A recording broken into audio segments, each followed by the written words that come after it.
গুলিবিদ্ধ হয়ে হাসপাতালে থাকা ইনকিলাব মঞ্চের মুখপাত্র ওসমান হাদির অবস্থা খুবই খারাপ। সার্বিক পরিস্থিতি অত্যন্ত আশঙ্কাজনক বলে জানিয়েছে তার চিকিৎসার জন্য গঠিত মেডিকেল বোর্ড।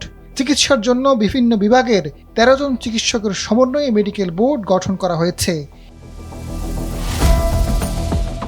এবারকার হাসপাতালের আইসিইউ অ্যান্ড এইচডিইউ বিভাগের সিনিয়র কনসালটেন্ট ও কোঅর্ডিনেটর ডক্টর মোহাম্মদ জাফর ইকবাল এ বিষয়ে একটি বার্তা পাঠিয়েছেন। মেডিকেল বোর্ডের বার্তায় বলা হয়েছে, অপারেশনের পরে ওসমান হাদিকে এবারকার হাসপাতালে ক্রিটিক্যাল কেয়ার ইউনিটে স্থানান্তর করা হয়েছে। চিকিৎসকরা দেখতে পেয়েছেন তার ব্রেইন মারাত্মকভাবে ক্ষতিগ্রস্ত হয়েছে, ফুসফুসে ইনজুরি আছে এবং তার ভেন্টিলেটর সাপোর্ট চালিয়ে যেতে হবে।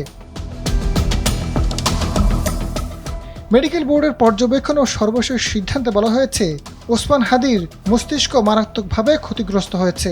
বর্তমানে তাকে কনজারভেটিভ ম্যানেজমেন্টে রাখা হয়েছে। ব্রেইন প্রোটেকশন প্রোটোকল অনুসারে প্রয়োজনীয় সব সাপোর্ট চালু থাকবে।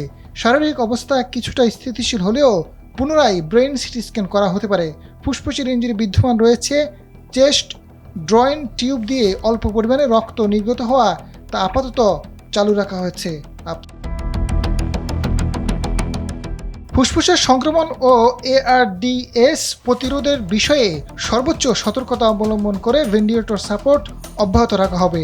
ব্রেন স্ট্রোম ইনজুরির কারণে রক্তচাপ ও হৃদস্পন্দন ওঠানামা লক্ষ্য করা যাচ্ছে। রক্তচাপ নিয়ন্ত্রণে বর্তমানে যে সাপোর্ট দেওয়া হচ্ছে তা চলমান থাকবে। স্পন্দন বিপজ্জনকভাবে কমে গেলে তাৎক্ষণিকভাবে টেম্পোরারি পেসমেকার স্থাপনের জন্য সংশ্লিষ্ট টিম সম্পূর্ণ প্রস্তুত রয়েছে। আজাদ ফারুক, সময়ের আলো।